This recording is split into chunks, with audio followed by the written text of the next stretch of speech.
Seymour foi um dos líderes religiosos afro-americanos mais influentes da sua época. Seu impacto pode ser sentido até hoje.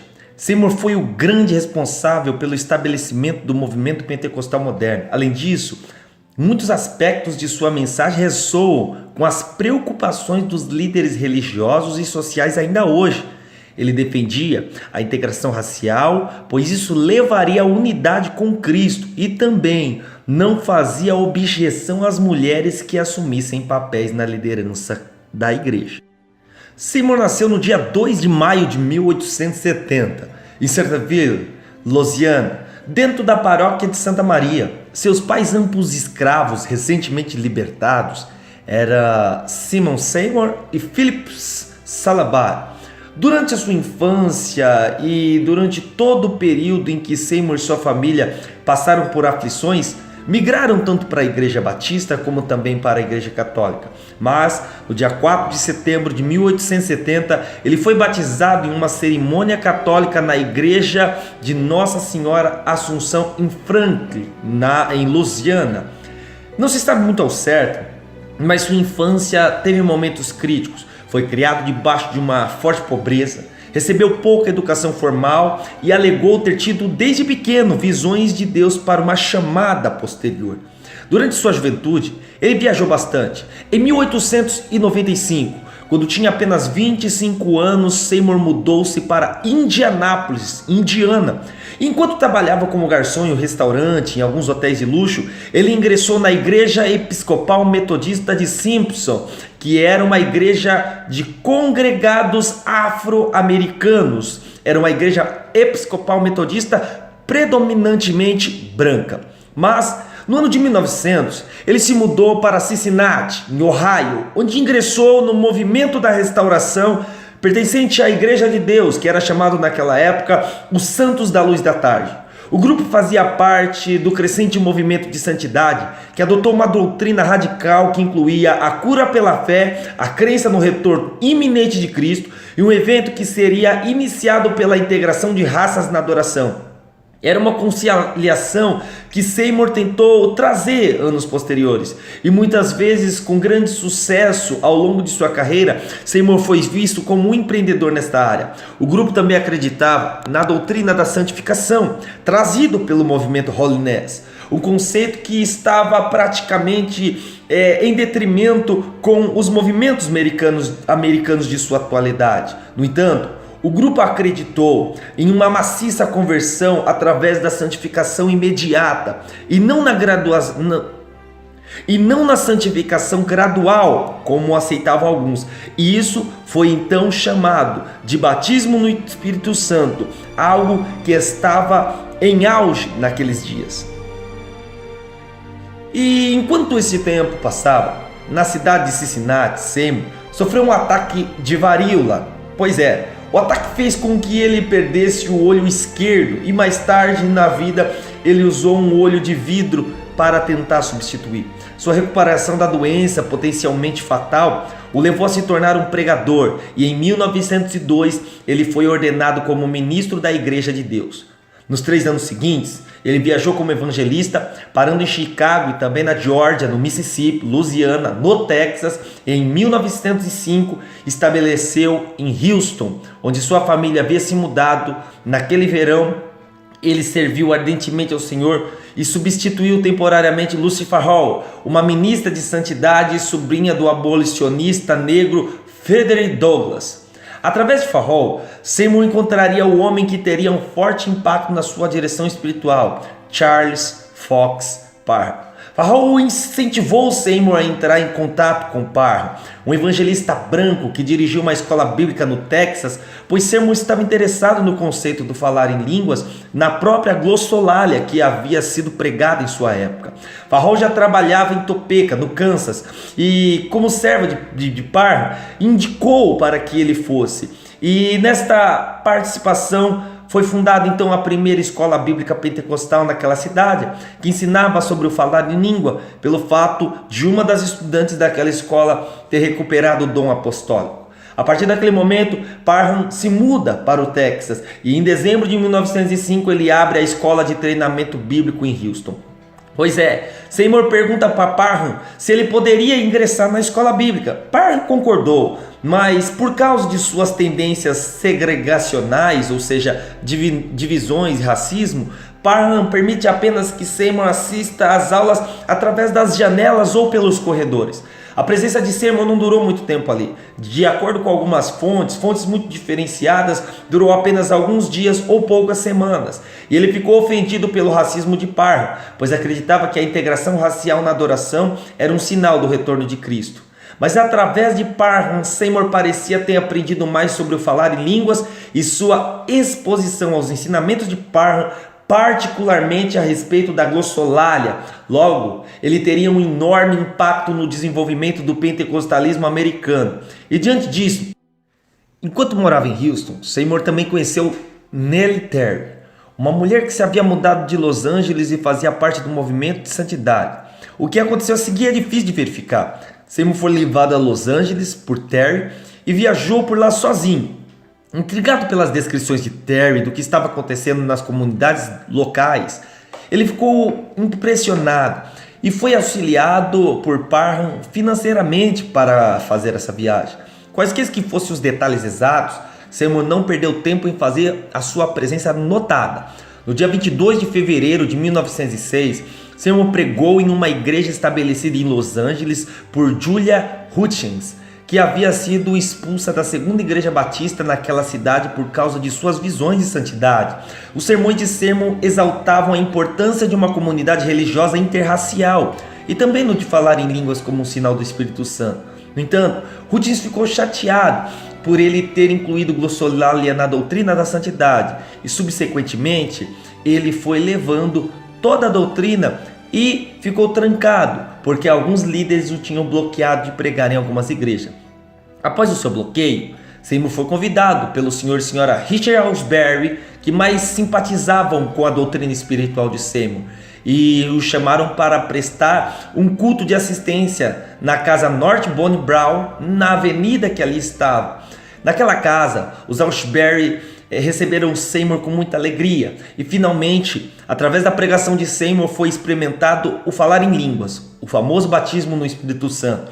Os eventos que levavam a sua própria glossolalia começou no dia 9 de abril de 1906, quando sua pregação, entusiasmada, fez vários membros de sua comunidade a falarem em línguas. Passado isso, logo começou o início de um novo avivamento. À medida que a excitação aumentava com os eventos que aconteciam na Avenida North Bonnie Brown, mais pessoas vinham testemunhar nas reuniões e a casa dos Ausberry rapidamente se tornou pequena.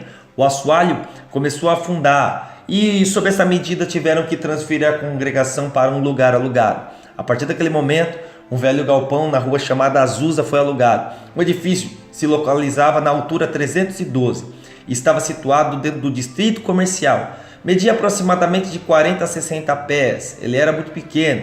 Abrigava uma igreja antiga metodista africana, mas agora improvisado.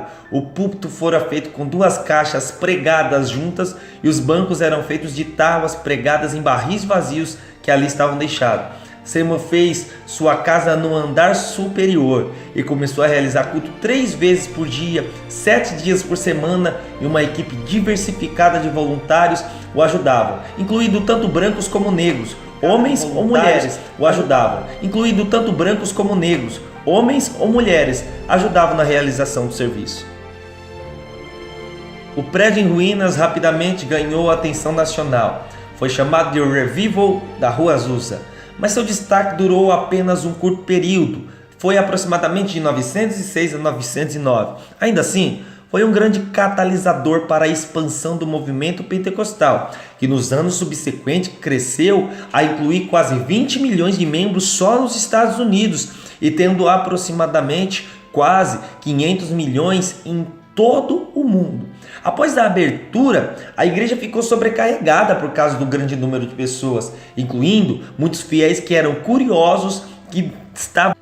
Logo após a abertura, a igreja ficou sobrecarregada. Era um grande número de pessoas. Tinham tantos fiéis como curiosos que, devido à propaganda do boca a boca, o feedback, Uma importante história foi levada e também um jornal da região contava sobre a igreja, que uma força sobrenatural acontecia. Um terremoto aconteceu em São Francisco e uma matéria em um jornal no dia 18 de abril de 1906, no Los Angeles Times, forneceu uma ampla cobertura das atividades da igreja. Como destino, todos quiseram um artigo publicado para auxiliar a identidade do terremoto de São Francisco com o evento espiritual que estava acontecendo em Los Angeles. Duas ocorrências ficaram conectadas na mente das pessoas e a partir daquele momento começou um boato de que o terremoto havia sido previsto na missão da Azusa, ou seja, profetas tinham declarado que Deus faria assim. Logo depois, 100 mil panfletos foram impressos unindo o surgimento da igreja, o terremoto e o fim iminente do mundo. Desta maneira, o terremoto de São Francisco às vezes é considerado um fator significativo no crescimento do pentecostalismo em escala nacional. Em maio, o avivamento da Rua Azusa estava sempre cheio além da capacidade, pois atraía mais de 1.000 pessoas por dia. Também ganhou reputação de cenário de cenas selvagens, já que os participantes falavam em línguas e se envolviam em orações exuberantes e fisicamente eram muito ativos. A igreja recebeu grande cobertura da imprensa local, por sua vez atraiu repórteres de jornal de todo o país. No entanto, as histórias publicadas eram sensacionalistas e muitas vezes não favoreciam o movimento pentecostal. No entanto, a cobertura da imprensa só gerou mais interesse no avivamento e a congregação de Seymour continuou a crescer. Nos meses seguintes, ele ordenou ministro para sua igreja, estabeleceu outras congregações, começou a publicar um jornal, o Jornal da Fé Apostólica, e introduziu em setembro de 1906 a publicação que daria o estandarte, quando cresceria o movimento de vez, mas a circulação começou a ser interrompida. Naquela época, 20 mil leitores faziam a leitura do jornal. Em 1907, Seymour incorporou a missão da Azusa com a Missão Fé Apostólica do Pacífico, lá em Los Angeles. E durante todo o ano de 1909, o avivamento começou sendo realizado 3 cultos por dia. Realizavam reuniões de oração que duravam 24 horas e todas as horas havia oração persistente. Os serviços comunicavam elementos dos ensinos de santidade, mas naquele tempo Seymour desestimulava o ensino das línguas, já estava cansado. Durante seu breve pico de 3 anos, a igreja conseguiu exercer uma influência profunda, pois a mensagem de Seymour foi disseminada por todo o país. As pessoas pareciam impressionadas com o fator de Seymour ter realizado sua visão de uma comunidade religiosa completamente integrada, e muitos líderes religiosos que visitaram a igreja levaram os ensinamentos pentecostais de volta para sua própria congregação, e logo mais igrejas pentecostais estavam sendo estabelecidas nos Estados Unidos e também no exterior. Daquele mesmo tempo, o pentecostalismo floresceu em todo o país. A importância da Azusa foi diminuindo e depois, em 1909, o avivamento não mais atraiu grande multidão. Mesmo quando o pentecostalismo havia florescido em todo o país, a importância da missão diminuiu. Depois de 1909, o avivamento deixou de atrair grandes multidões. O problema dentro da organização é que estavam muitos fiéis alienados. É o fator que gerou a diminuição da influência. Alguns dos seus seguidores, isto é, os de Seymour, foram adiados pelo trono que ele constituiu para si. E além disso, como aconteceu com outros movimentos que são previstos para o futuro, não é? O interesse dos seguidores e a expectativa do suposto iminente dia de Jesus começou a diminuir. Além disso, a visão de Seymour para a integração racial sofreu. A partir de 1908, os pentecostais brancos estavam se separando dos negros. Os membros brancos estavam formando seus próprios grupos, enquanto em áreas como o Sul, os membros negros foram incentivados a formar denominações separadas. Mesmo em Los Angeles, membros brancos estavam se movendo em direção a igrejas pentecostais segregadas. O jornal de enorme sucesso da Igreja Fé Apostólica também enfrentou problemas substanciais. Depois que Seymour se casou com Jane Evans Moore no dia 3 de maio de 1908, A assistente administrativa do jornal, Clara Lum, mudou-se para Portland, Oregon, onde se tornou a editora do jornal. Ela levou consigo a grande lista de assinantes do jornal e depois o jornal falhou sob sua liderança. Seymour nunca conseguiu recuperar a valiosa lista. Os problemas continuaram a aumentar. Em 1908, enquanto Seymour estava viajando, William Durham, um pregador branco, tentou assumir a missão. O golpe não teve sucesso, mas quando Durham foi forçado a sair, ele levou 600 membros consigo. Em 1913, restavam apenas 20 membros na congregação de Seymour. Seymour passou seus últimos anos de vida viajando pelo país falando principalmente para o público negro. Em 1915, ele publicou um manual, As Doutrinas, Disciplina da Missão de Fé Apostólica da Água Azul em Los Angeles, mas sua influência como figura religiosa estava diminuindo. Em setembro, dia 28 de 1922, Seymour morreu de um ataque cardíaco repentino em Los Angeles. Ele foi enterrado no Evergreen Cemetery, no leste de Los Angeles. Após sua morte, Jane tornou-se... William Seymour morreu antes que ele pudesse realizar muitos dos seus objetivos. Ele planejara estabelecer escola, resgatar missões e foram outras congregações junto com ele. Mas esses sonhos nunca foram realizados. Ainda assim, apesar do rápido declínio de sua influência, Seymour teve tremendo impacto no movimento pentecostal, que cresceu para incluir mais de 500 milhão de crentes em todo o mundo. E de fato, o avivamento da Rua Azusa é frequentemente citado como a raiz do pentecostalismo moderno.